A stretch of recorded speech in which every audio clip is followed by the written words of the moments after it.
We're going to talk North Carolina. I'm sorry, John Henson, but it's time. It's time for me to get an RSVP from Hubert Davis and North Carolina.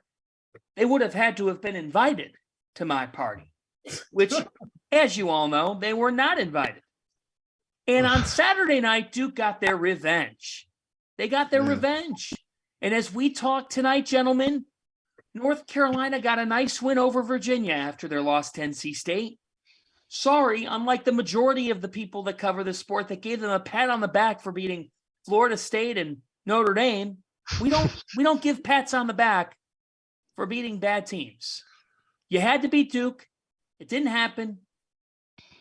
Henson, the floor is yours here on the Tar Heels going into the ACC tournament, which, in my opinion, they now have to win. So, shout out to Duke for Shire and his staff for having a great game plan. You tell they pretty much said, Leaky Black, if you beat us, we will go home. They really had nothing to lose. It was a great game plan. So you had Lively guarding Armando Bacot, and you had a 7-foot Filipowski sitting in his lap the whole night. And so, it was a tough. I literally, when I saw the game plan, I knew it was gonna be a tough game for them. They weren't hitting shots, they weren't hitting threes. They'd been on fire from three the last 2 or 3 games, so this was probably a natural regression in stats. And it's just been an epitome of the North Carolina season. Can't hit shots, a lot of bad shots. And it caught up with them. So now this cocktail party turns into what used to be a cocktail party, turns into a must-win, get your rest, buckle up your boots type of situation. And so, the Tar Heels, they're going to have to leave it all on the floor. I certainly think that they can beat any team in the field. Virginia probably in the second round is going to be really tough on a neutral court. But, just the type of basketball they play, kind of lower possession, not really scoring. It's just not the Tar Heel basketball we're used to seeing. And this year, I don't know what changed in the players. I don't know what changed in the coaching philosophy, but it wasn't the year. So we're gonna hope for a miracle. I'm still riding with my boys, and I'm gonna be glued in onto the TV to see if they respond. And if the Tar Heels can make a miracle run to the AC tournament, it's saying a lot, but I think that they could beat anybody in this field when they get to that tournament time. If they get to that tournament time. And we don't want to be at Fanta's party anyways. And that's why they're the biggest disappointment in the sport. Right. Because there's never been a national championship preseason number that hasn't made the tournament, right?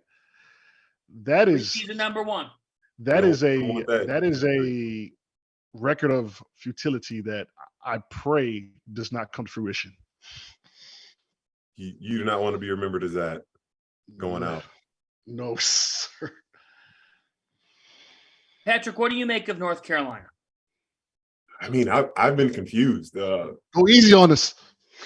I just remember last season, Hubert Davis's first year, we were talking about how this isn't a great offensive rebounding team. And there was so much criticism going forth of cohesiveness. And they flipped the script and proved everybody wrong. I don't know if coming into this season, if there was just because I remember going into my senior year, we were a top team, projected to be top 10, whatever. And we kind of just assumed we were just going to walk into greatness versus understanding, hey, forget what happened last year. You got to literally lay that new foundation down and create the culture again. I'm just curious. I don't know what's been inside the locker room, and everybody seems like great guys for sure on that squad. I'm just confused how the fall from grace has been so hard. Shots select, as you said, John, some just terrible shots. Just like, what the heck are you doing? Some games are just like, how do you not win this game? How do you not close out? How do you not give the ball to Armando? Give the ball to, and that's not even cliche. Armando is potentially going, on that list for fondness of player of the year. So I think it seems as though Caleb Love has sometimes lost his swagger. I don't know, man. Brady Manick obviously is gone. You just wonder, was he that integral of a piece? Yeah, he was. But you wouldn't think they would lose it that badly. Yeah, I just think Duke was a game plan game. Shire and his staff put together a game plan. Like I said, Leaky Black shot the ball 16 times. Wow. So, they left it up to him to win the game, and he didn't hit enough shots, unfortunately, in that setting. He's been a better three-point shooter overall, but, Armando can't do much with Lively on the front side of him and Filipowski on the help side. I mean, it's not much he can do. So that's and being one of the bottom 3-point shooting teams in ACC with a big boy down there like that, if you're not hitting threes, you're going to lose. And the game was close throughout the stretch. So a couple possessions could have went either way. But like I said, I think that was a game plan lost by them. I don't think that North Carolina was ready for what Duke had for them defensively, and they couldn't adjust. Hey guys, just a reminder, our sponsor for today's episode is Run Your Pool. They are hosting the Field of 68 Bracket Challenge. This year, they are giving away $1,500 in free prizes. It's all an incentive for you to get on there and find out just how good their platform is. I've been using them for my bracket pools for years. I've used them for Super Bowl squares. I use them for everything that I need to use them for. The biggest survivor pool that I'm in for both NFL and NCAA tournament is by Run Your Pool. So go check them out. The link's below. Tap in.